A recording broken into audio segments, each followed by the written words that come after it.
नमस्कार, the nation India आपका स्वागत है। विद्या संबल सहायक आचार्य यहाँ पर शहीद स्मारक जयपुर में धरना दे रहे हैं। बहुत लंबे समय से ये मंत्रियों को, सरकार को ज्ञापन दे रहे थे, पर सरकार ने मांगे इनकी नहीं मानी। आज यहाँ पर संकेत धरने के लिए यहाँ पे आए हुए हैं। हमारे साथ में विद्या संबल सहायक के मैडम हैं। क्या कहेंगे मैडम आप? जी, मैं विद्या संबल सहायक आचार्य मैं मुख्यमंत्री बनवारीलाल जी शर्मा से यही अपील करना चाहती हूँ कि वो हमारी समायोजन की मांग को स्वीकार करे। जो हम 5 सालों से संघर्षरत है, 5 साल से उस संघर्ष का हमको परिणाम दिया जाए अब। और एक ही मांग करते हैं हम समायोजन की। और एक और अपील करना चाहती हूँ कि आज हम ये शहीद स्मारक की हमने क्यों चूज किया है, ये स्मारक, ये जगह हमने क्यों चूज की, कम से कम इस शहीद जो जगह है इनका तो मान रखिए और हमारी मांगों को स्वीकार कीजिए। धन्यवाद। जैसा कि शिक्षा की वाली बात की, शिक्षा के बजट को बढ़ाने के बजाय घटाया जा रहा है। आंकड़ों में दिखाया जा रहा है बढ़ा रहे हैं, परंतु पिछले जो बजट था वही पूर्ण नहीं किया, उसमें जोड़ दिया गया और दिखा दिया गया बजट पूरा हो रहा है। क्या इससे शिक्षा का स्तर सुधरेगा? नहीं, इससे शिक्षा का स्तर नहीं सुधर सकता है। शिक्षा के स्तर को सुधारने के लिए सबसे पहले आपको शिक्षकों, अच्छे शिक्षकों का जो है करना पड़ेगा, अपॉइंट करना पड़ेगा। उसी के बाद ये स्तर सुधर सकता है। तो और भी मैडम है, क्या कहेंगे? हमारी स्थिति तो ऐसी मनरेगा जैसी कर दी है सर। जितने दिन काम करे आओ उतना ले जाओ, घर बैठे हो तो घर बैठो, मतलब सारी छुट्टियां भी काट दी। मनरेगा जैसा मान लो, क्या फायदा ऐसी शिक्षा से? वैसे कहेंगे साक्षर बनो, साक्षर हम तो निरक्षर से भी ज्यादा हो गए। उच्च शिक्षा आपने प्राप्त की है और आप असिस्टेंट प्रोफेसर हैं, तो क्या इस तरीके से देश का भला करना चाहती है सरकार? जो डबल इंजन की सरकार के लिए कहते हैं, देश के प्रधानमंत्री जी कहते हैं या मुख्यमंत्री जी हैं, क्या ऐसे विकसित भारत बन पाएगा? कहने में और करने में अंतर होता है। जब वो करें तब तो पता चले। एक तरफ कहते हैं कि शिक्षा बनो, मतलब शिक्षित बनो, माताएं शिक्षित है, और शिक्षित कहाँ है? हमें तो निरक्षर की बराबर पदवी दे दी है। महिलाओं के सशक्तिकरण की बात की जा रही थी, क्या महिलाएं से सशक्तिकरण हो पाएगा? नहीं हो पाया। ऐसे कैसे होगा सर, बताओ?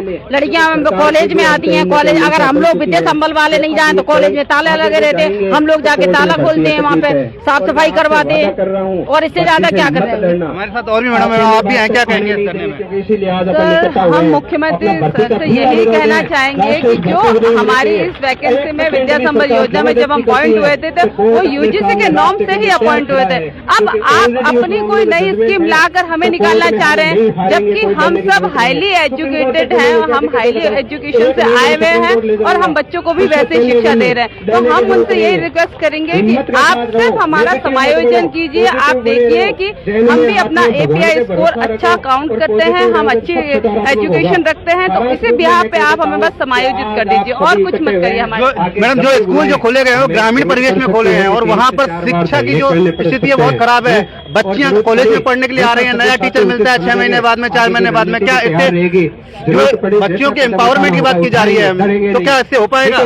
सर, ऐसे कैसे एम्पावरमेंट होगा? आप हर 6 महीने में नया शिक्षक लगा देते हैं। बच्चा जब तक पहले शिक्षक के साथ में समायोजित होता है तब तक दूसरा शिक्षक आ जाता है। तो आप बताइए, और हम लोग उच्च शिक्षित लोग हैं। आप कभी यहाँ कभी वहाँ, हम 6 महीने बाद हमें लगता है कि हम आज कॉलेज जा रहे हैं, कल क्या पता हमें हटा दिया जाए। तो जो आप एम्पावरमेंट की बात कर रहे हैं, इतनी गर्ल्स जो शिक्षा की बात करें, तो ये कैसे ना आगे जाएगी?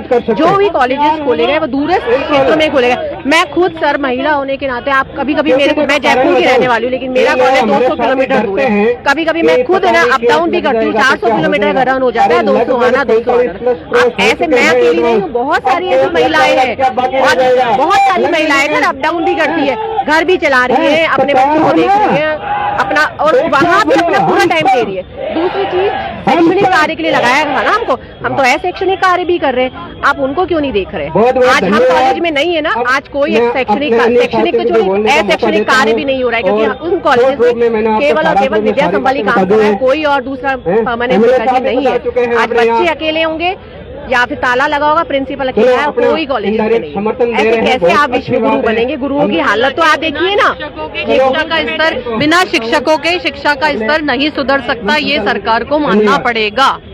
भारत को विश्व गुरु बनाने की बात की जा रही है और गुरु आज रोडों पर है, क्या क्या कहेंगे मैडम? आज सबसे ज्यादा जो अत्याचार हो रहा है इस समय वो सबसे ज्यादा गुरु के ऊपर ही हो रहा है। और हमारी सरकार से बस यही गुंजाइश है कि भाई हमें समायोजित करें, क्योंकि हम महिलाएं सबसे ज्यादा पीड़ित हैं इस चीज में। अब आज मैं भी यहाँ पे हूँ 500 किलोमीटर दूर अपने घर से और यहाँ पे विद्या संबल में काम कर रही हूँ।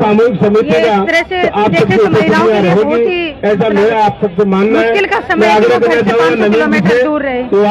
तो सरकार से भाई एक ही बात है मेरी तो कि कम से कम हमें समायोजित करे और उच्च शिक्षा को उच्च ही रहने दे। हमारे साथ में सर भी हैं, ये विद्या संबल के यहाँ धरना दे रहे हैं। सर आप भी आए हैं, क्या कहेंगे इस धरने के लिए? मेरा नाम डॉक्टर अनिल जाटावत, अजमेर संभाग रिप्रेजेंट कर रहा हूँ मैं।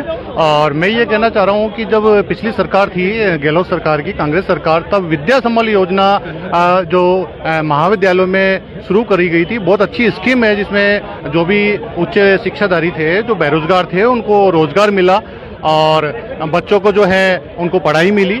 तो अब जब विद्या संबल योजना जब लगी शुरुआत हुई तो यूजीसी नॉर्म्स के तहत सभी का चयन किया गया और सब जो उच्च शिक्षाधारी जो है सब क्वालिफाइड है, नेट है, पीएचडी है, क्वालिफाइड है, तो सबका जो है रोजगार मिला। अब सरकार जब है जब नोडल में महाविद्यालय में जब शुरुआत की गई तब 45,000 रुपये इनको पे किया जाता था जितने भी सहायक आचार्य लगे थे।